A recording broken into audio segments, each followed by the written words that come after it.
तो दोस्तों आज दिन हो चुका है 8 फरवरी 2022 मंगलवार का और आज के मुख्य समाचार और बड़ी खबरें आपके लिए हाजिर हैं। मुख्य समाचार में आगे बढ़ने से पहले आइए नजर डालते हैं आज की कुछ महत्वपूर्ण खबरों पर।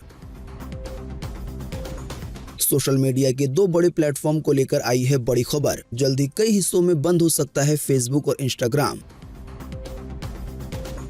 जेल से 21 दिन के लिए बाहर आया गुरमीत राम रहीम। कई लोगों का मानना है कि इससे पंजाब के चुनाव पे पड़ सकता है असर। बिहार में शराबबंदी को किया जाएगा और सख्त। जानकारी के मुताबिक अब शराबबंदी के नियम का उल्लंघन करने वालों को ड्रोन्स और कुत्ते के जरिए पकड़ा जाएगा। सरकार के क्रिप्टो करेंसी पे टैक्स लगाने के बाद इसमें निवेश करने वालों की संख्या में आई 30% की बढ़ोतरी। नए आंकड़ों से पता चला है कि बहुत सारे लोग क्रिप्टो करेंसी में निवेश करना चाहते हैं। अमेजन की तरफ से चलाया जा रहा है एक बड़ा ही जबरदस्त क्विज कॉन्टेस्ट। केवल एक सवाल का जवाब देकर जीत सकते हैं आईफोन 13 या 50,000 रुपए का बैलेंस। अभी इसकी पूरी जानकारी बताएंगे विस्तार से कि आप भी कैसे हिस्सा ले सकते हैं। तारक मेहता की बबीता जी यानी कि मुनमुन दत्ता को हरियाणा में किया गया गिरफ्तार। जानकारी के मुताबिक अपमानजनक टिप्पणी के मामले में हुई है ये गिरफ्तारी। सभी व्हाट्सएप चलाने वालों के लिए भी आई है बड़ी खबर। जल्दी अपडेट होने वाली है कई चीजें। तो दोस्तों आज के इस मुख्य समाचार में हम आपको इन्हीं सब और इसी तरह की और भी बड़ी खबरों के बारे में बताएंगे। इसी की वजह से वीडियो को थोड़ा सा भी ना भगाएं और देखें ध्यान से आखिर तक, ताकि कोई भी जानकारी मिस ना हो। वीडियो में बढ़े आगे इससे पहले बस आपसे एक छोटी सी रिक्वेस्ट है कि वीडियो को लाइक करें और शेयर करें, क्योंकि आपका लाइक और शेयर करना ही होता है हमारी मेहनत का फल। तो आइए बिना देर किए चलते हैं सीधे आज की पहली बड़ी खबर की तरफ।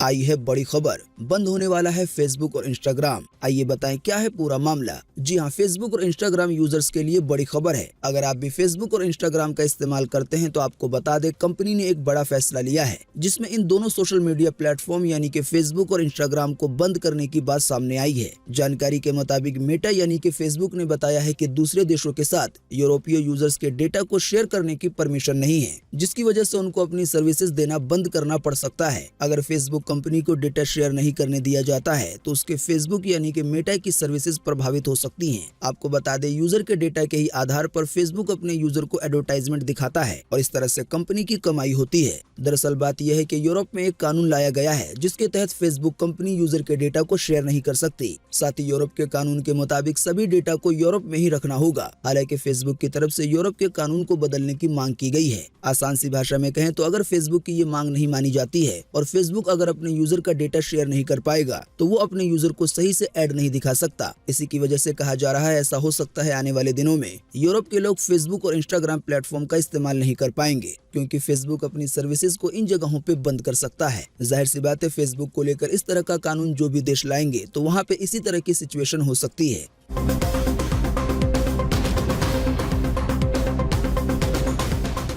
जेल से 21 दिन के लिए बाहर आया गुरमीत राम रहीम। डेरा सच्चा सौदा प्रमुख को छिपाकर जेल से निकाला गया। कई लोगों का मानना है कि राम रहीम के रिहाई के तार चुनाव से जुड़े हुए हैं। जी हां, दुष्कर्म और हत्या के केस में सजा काट रहा डेरा सच्चा सौदा प्रमुख यानी कि गुरमीत राम रहीम फरलो पे जेल से रिहा किया गया है 21 दिनों के लिए। आप नहीं जानते तो आपको बता दें कि वो हरियाणा के रोहतक की सुनारिया जेल में बंद था। जेल से छोड़ने के साथ ही उसके अनुयायी यानी कि मानने वाले उसे छिपा कर ले गए। भारी पुलिस सुरक्षा के साथ वो गुरुग्राम पहुंचा। दुष्कर्मी गुरमीत सिंह सोहना रोड पर साउथ सिटी 2 इलाके में बने अपने आलीशान आश्रम में रहेगा। सुरक्षा की दृष्टि से आश्रम के आसपास पुलिस की निगरानी बढ़ा दी गई है। इसके अलावा खबर है कि आश्रम के बाहर बाबा के अनुयायी यानी कि मानने वाले भी जुटना शुरू हो गए हैं। वैसे आपको बता दें राम रहीम की रिहाई पंजाब में चुनाव से 13 दिन पहले हुई है। पंजाब के 23 जिलों में राम रहीम के 300 बड़े डेरे हैं, जिसका सीधा दखल सूबे की राजनीति में है। इसी की वजह से कई सारे लोग राम रहीम की रिहाई को चुनाव से जोड़ने की कोशिश कर रहे हैं। ऐसा मानना है कि गुरमीत राम रहीम अपने मानने वालों को जिसे वोट देने के लिए कहेगा वो उसे ही वोट देंगे।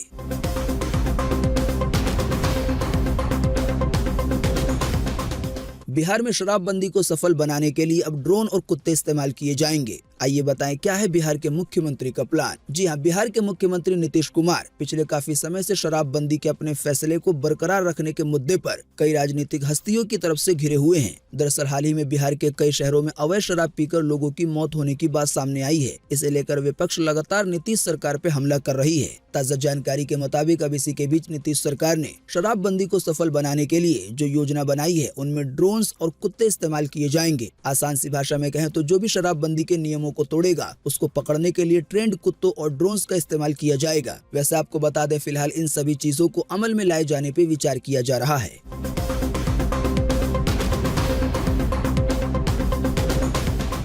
वैवाहिक दुष्कर्म के मामले में केंद्र सरकार ने कहा कि हम तो न ही इसके पक्ष में हैं और न ही भारतीय दंड संहिता के तहत पतियों को दी गई छूट को खत्म करने के खिलाफ हैं। जी हां, केंद्र यानी कि भारत सरकार ने कहा है कि वो अपनी पत्नी की रजामंदी के बिना शारीरिक संबंध को अपराध की कैटेगरी में लाने के ना तो पक्ष में है और न ही भारतीय दंड संहिता के तहत पतियों को दी गई छूट को खत्म करने के खिलाफ है। हाईकोर्ट ने सॉलिसिटर जनरल तुषार मेहता के स्तर पर वैवाहिक दुष्कर्म के अपराधीकरण की मांग वाली याचिकाओं पर अपना रुख साफ करने के लिए केंद्र सरकार को 2 हफ्ते का समय दिया है। आसान सी भाषा में आपको समझाएं तो ये पूरा मामला है पति पत्नी को लेकर। असल में कई लोग ये चाहते हैं कि जब पति अपनी पत्नी के साथ जबरदस्ती शारीरिक संबंध बनाए तो उसको दुष्कर्म में शुमार किया जाए और इसको ही वैवाहिक दुष्कर्म कहा जा रहा है। और ज्यादा खोलकर कहें तो इसका मतलब होगा कि पति ने अपनी पत्नी से बलात्कार किया। हालांकि केंद्र सरकार की तरफ से कोर्ट में कहा गया है कि इस तरह के संबंध को अपराध की कैटेगरी में हम डालने के पक्ष में नहीं है। साथ ही केंद्र सरकार ने कहा कि हम ऐसा भी नहीं कर सकते कि पतियों को जो छूट दी गई है उसे खत्म कर दिया जाए। जाहिर सी बात है, ये पूरा ही मामला कंफ्यूजन से भरा हुआ है क्योंकि ऐसा कानून लाने की बात की जा रही है जिससे ये साबित हो जाएगा कि पति भी अपनी पत्नी के साथ दुष्कर्म कर सकता है। अब देखना यह है आने वाले दिनों में इस पे क्या फैसला आता है।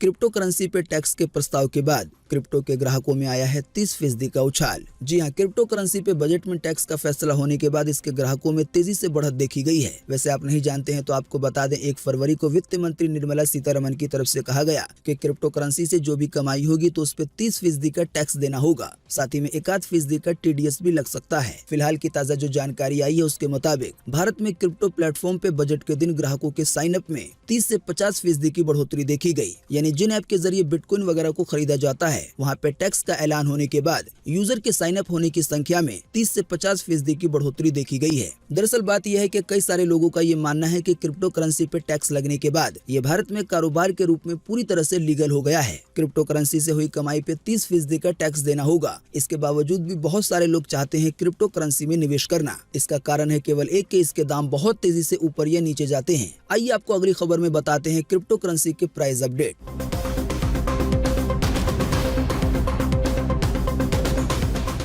बिटकॉइन और इथेरियम सहित ज्यादातर बड़ी क्रिप्टो करेंसी में आ रही है बीते कई रोज से तेजी। आइए बताएं क्या है ताजा भाव। जी हां, बीते रोज 24 घंटे में बिटकॉइन में 67,000 रुपए से ज्यादा की तेजी देखी गई है। इस तेजी के बाद अब एक बिटकॉइन की कीमत 33,66,467 हो गई है। वहीं इथेरियम कॉइन में 4,536 रुपए की तेजी देखी गई। इस तेजी के बाद अब इथेरियम की ताजा कीमत 2,43,213 रुपए है। इसके अलावा पॉलीगॉन कॉइन में 4 रुपए 18 पैसे की बढ़त देखी गई। इस बढ़त के बाद अब इस कॉइन की कीमत हो गई है 141 रुपए 24 पैसे। बाकी कुछ और कॉइन की ताजा जानकारी आपकी स्क्रीन पे दिखाई जा रही है। वीडियो को रोककर इसे देखा जा सकता है।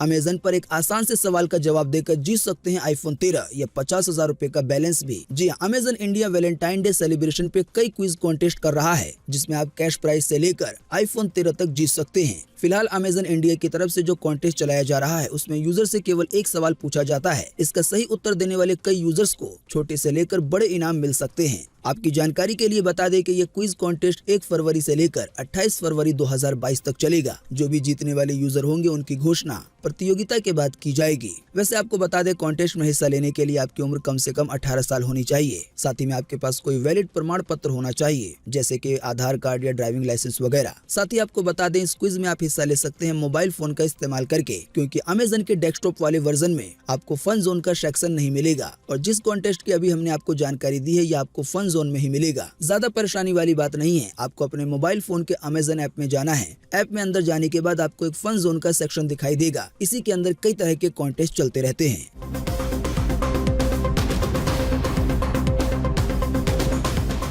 पीएम मोदी ने बीते रोज लोकसभा में दिया नया भाषण। देश, महंगाई, कोरोना और गरीब को लेकर बताई कई बातें। जी हां, प्रधानमंत्री नरेंद्र मोदी ने बीते सोमवार यानी कि 7 फरवरी को लोकसभा में राष्ट्रपति के अभिभाषण पर धन्यवाद प्रस्ताव पर जवाब दिया। इस दौरान प्रधानमंत्री नरेंद्र मोदी ने देश, राष्ट्रवाद, महंगाई, कोरोना, गाँव, साथ ही आत्मनिर्भर भारत समेत तमाम मुद्दे उठाए। पीएम मोदी ने अपने भाषण की शुरुआत लता मंगेशकर से की। प्रधानमंत्री ने कहा कि मैं अपनी बात बताने से पहले कल जो घटना घटी है उसके लिए 2 शब्द जरूर कहना चाहूंगा। देश ने आदरणीय लता दीदी को खो दिया है। इतने लंबे कालखंड में जिनकी आवाज ने देश को मोहित किया, साथ ही में देश को प्रेरित किया। फिर इसके बाद पीएम मोदी ने कहा कि दुनिया में बहुत बड़ा बदलाव आया है, एक बड़ा वर्ल्ड ऑर्डर जिसमें हम जी रहे हैं। मैं देख रहा हूँ कि कोरोना के काल के बाद दुनिया नई व्यवस्थाओं की तरफ बढ़ रहा है। भारत को ये अवसर गंवाना नहीं चाहिए। पीएम मोदी ने ये सारी बातें आत्मनिर्भर भारत को लेकर कही। आसान सी भाषा में कहें तो कोरोना काल के बाद पूरी दुनिया नई व्यवस्थाओं में जुट गई है। आसान सी भाषा में कहें तो कोरोना काल के बाद पूरी दुनिया नई तकनीक और नई व्यवस्था की तरफ जा रही है। तो इसी मामले में पीएम मोदी ने कहा कि हमें ये मौका गंवाना नहीं चाहिए, यानी आत्मनिर्भर भारत के तहत हमें भी काफी कुछ करना है। इसके अलावा प्रधानमंत्री मोदी ने कहा कि बीते कई सालों में देश ने कई क्षेत्रों में मूलभूत व्यवस्था देखी है, साथ ही में बहुत मजबूती का अनुभव किया है, यानी कि गरीबों को रहने के लिए घर हो। यह कार्यक्रम काफी समय से चल रहा है। पीएम मोदी ने कहा कि गरीबों का घर भी लाखों में बन रहा है और जो भी पक्का घर पाता है वो गरीब आज लखपति की कैटेगरी में आ जाता है। इसके अलावा पीएम मोदी ने शौचालय की बात की कि कैसे गांव-गांव में अब शौचालय बन चुके हैं। इसके अलावा पीएम मोदी ने फ्री सिलेंडर की बात की कि कैसे महिलाओं को चूल्हे और धुएं से आजादी दी गई और उन्हें गैस सिलेंडर दिया गया। साथ ही पीएम मोदी ने भाषण के दौरान कांग्रेस पर भी जमकर निशाना साधा और कहा कि इतने सालों में आखिर आपकी सरकार ने क्या किया है। इसके अलावा पीएम मोदी ने कहा कि बीते 2 साल में 100 साल की सबसे बड़ी महामारी से पूरी दुनिया की मानव जाति जूझ रही है। पीएम मोदी ने कहा कि कई सारे लोगों का ये मानना था कि भारत इस महामारी से नहीं लड़ पाएगा, लेकिन आज हम जानते हैं कि लगभग 100% टीकाकरण होने वाला है हमारे देश का। इसके अलावा पीएम मोदी ने अपने भाषण के दौरान योग की अहमियत के बारे में भी बताया, यानी कि एक्सरसाइज के बारे में। इसके अलावा भाषण के दौरान पीएम मोदी ने मेक इन इंडिया के भी फायदे गिनाए। पीएम मोदी ने कहा कि मेक इन इंडिया से कुछ लोगों को तकलीफ इस बात से है कि कमीशन के रास्ते बंद हो गए हैं। जाहिर सी बात है, अब काफी सारी चीजें ऑनलाइन हो गई हैं। इसकी वजह से जो बीच में कमीशन खाने वाले थे, अब वो कैसे कमीशन खाएंगे। इसके अलावा पीएम मोदी ने महंगाई के मुद्दे पर कहा कि विपक्ष के हमारे साथियों ने महंगाई का मुद्दा भी उठाया। पीएम मोदी के मुताबिक 2014 से 2020 तक देश में महंगाई 5% कम रही है, यानी कि 2014 के मुकाबले 2020 में। इसके अलावा भी पीएम मोदी ने कई और बातें की। इसकी ज्यादा जानकारी आप देख सकते हैं अपनी स्क्रीन पर।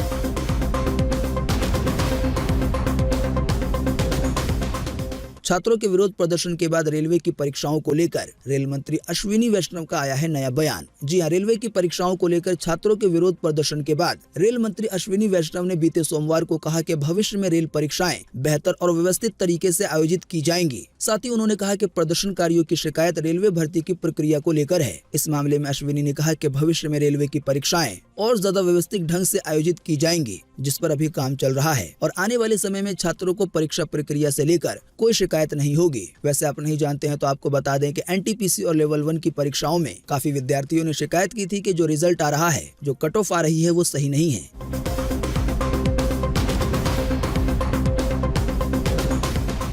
तारक मेहता की बबीता जी यानी कि मुनमुन दत्ता हरियाणा में हुई गिरफ्तार, पर थोड़ी देर बाद मिल गई जमानत। जी हां, टीवी धारावाहिक तारक मेहता का उल्टा चश्मा में बबीता जी के किरदार से मशहूर एक्ट्रेस मुनमुन दत्ता को बीते सोमवार को हरियाणा में गिरफ्तार किया गया। असल में दलितों पर अपमानजनक टिप्पणी के मामले में SC/ST एक्ट के तहत दर्ज मामले में उनकी गिरफ्तारी हुई। हालांकि करीब 4 घंटे के बाद हिरासत के बाद उनको जमानत मिल गई। पंजाब और हरियाणा हाईकोर्ट के आदेश पर हिसार में जांच अधिकारी DSP विनोद शंकर के सामने वो पेश हुई। बबीता जी यानी कि मुनमुन दत्ता के खिलाफ SC/ST एक्ट के तहत एक मुकदमा हंसी के दलित अधिकार कार्यकर्ता ने मई 2021 में दर्ज कराया था। आसान सी भाषा में बताएं तो मुनमुन दत्ता पे यह आरोप है कि उन्होंने दलित को लेकर अपमानजनक टिप्पणी की है।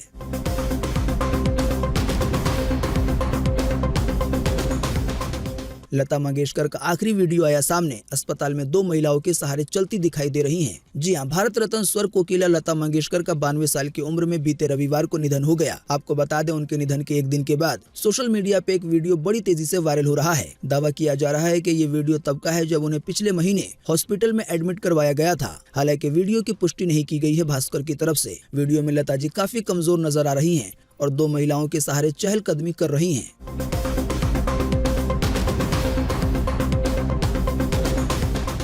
देश में एक बार फिर से मिले 83,000 से ज्यादा नए मामले कोरोना वायरस के। इसी दौरान 890 से ज्यादा लोगों ने गंवाई है अपनी जान। जी हां, बीते रोज लगभग 24 घंटे में एक बार फिर से 83,000 से ज्यादा नए मामले सामने आए हैं। इन नए मामलों के आने के बाद अब भारत में कोरोना वायरस के टोटल मरीजों की संख्या 4,22,72,014 हो गई है। साथ ही आपको बता दें कि इन टोटल मरीजों में से अभी तक 5,02,874 लोगों की जान जा चुकी है जब से भारत में कोरोना की शुरुआत हुई है तब से लेकर अब तक। साथ ही आपको बताते चले कि बीते रोज भी लगभग 24 घंटे में 890 से ज्यादा लोगों ने अपनी जान गंवाई है कोरोना की वजह से। हाँ, लेकिन अच्छी बात ये रही कि बीते रोज लगभग 24 घंटे में 1,99,000 से ज्यादा लोग ठीक भी हुए हैं। ठीक होने वाले टोटल लोगों की संख्या अब 4,06,60,202 हो गई है, यानी कि इतने सारे लोग टोटल मरीजों में से ठीक हो चुके हैं। बाकी इसके अलावा जो लोग बचे हैं, जिन लोगों का अभी भी इलाज चल रहा है, तो उनकी संख्या अब हमारे भारत में 11,08,938 हो गई है। दोस्तों, अगली खबर के बारे में बताने से पहले आपके लिए एक बड़ा सर्वे और एक बड़ा सवाल। अगर आप इसमें हिस्सा लेंगे और इसका जवाब देंगे तो इससे काफी कुछ पता चलेगा। दोस्तों, जैसा कि अभी हमने आपको बताया, पीएम मोदी ने अपने भाषण में कहा कि 2014 के मुकाबले 2020 में महंगाई 5% कम थी। तो इसी के बीच आपको इसी वीडियो के नीचे कमेंट बॉक्स में ये कमेंट करके बताना है कि आपको क्या लगता है कि 2014 के मुकाबले में 2020 में महंगाई घटी थी या बढ़ी थी। फटाफट से आप अपना जवाब इसी वीडियो के नीचे कमेंट बॉक्स में लिख डालिए। आपके दिए हुए जवाब से काफी कुछ पता चलता है।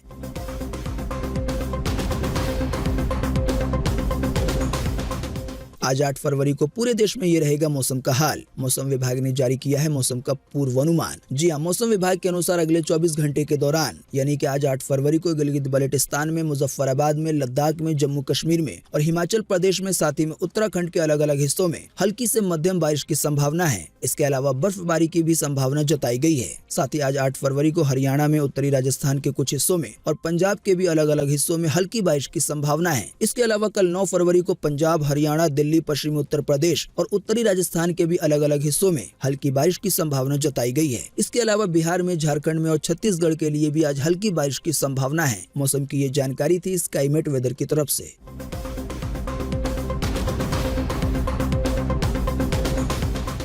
बदलने वाले हैं व्हाट्सएप के 3 फीचर। आइए बताएं इससे जुड़ी क्या आई है ज्यादा जानकारी। जी हां, मैसेजिंग ऐप व्हाट्सएप लगातार नए नए फीचर की टेस्टिंग कर रहा है। इसी कड़ी में वी बीटा इन्फो की रिपोर्ट के मुताबिक ये खबर मिली है कि व्हाट्सएप वॉइस मैसेज सुनने के लिए एक नए तरीके पे काम कर रहा है। इसके तहत आप एक चैट से दूसरे चैट पे स्विच करते समय भी वॉइस मैसेज सुन सकेंगे, यानी कि आपने जिस वॉइस मैसेज को प्ले कर दिया है वो बैकग्राउंड में चलता रहेगा। आप किसी दूसरे के प्रोफाइल में चैट करने जाएंगे तब भी, यानी कि जब तक आप उसे बंद नहीं करेंगे तब तक वो बंद नहीं होगा। जाहिर सी बात है, इसका फायदा तब होगा जब वॉइस मैसेज काफी लंबा हो। इसके अलावा दूसरे फीचर की बात करें तो वी बीटा इन्फो ने एक दूसरी रिपोर्ट में बताया है कि व्हाट्सएप की तरफ से एक और फीचर आने वाला है जो व्हाट्सएप का डिसअपीयरिंग मैसेज फीचर ऑन करने पर मीडिया फाइल को डिवाइस की गैलरी में दिखने से रोकता है। आसान सी भाषा में कहें तो अगर आप ये चाहते हैं कि व्हाट्सएप वाली जो भी फोटो डाउनलोड हुई है वो गैलरी में ना दिखे तो आप ऐसा कर पाएंगे। इसके अलावा तीसरा फीचर है कैप्शन को लेकर। जानकारी के मुताबिक इस फीचर के आने के बाद आप जब भी किसी को कोई मीडिया यानी कि फोटो वीडियो वगैरह भेजेंगे तो आपको इस दौरान नए तरह का कैप्शन मेनू दिखाई देगा। तो दोस्तों, आज 8 फरवरी 2022 के यही मुख्य समाचार और बड़ी खबरें थी। उम्मीद करते हैं इससे आपको काफी कुछ जानकारी मिली होगी। हम बस इसके बदले में आपसे इतना ही चाहते हैं कि आप इस वीडियो को लाइक कर दें और शेयर कर दें, क्योंकि आपका लाइक और शेयर करना ही होता है हमारी मेहनत का फल। वीडियो देखने के लिए आपका बहुत बहुत धन्यवाद। Thanks for watching.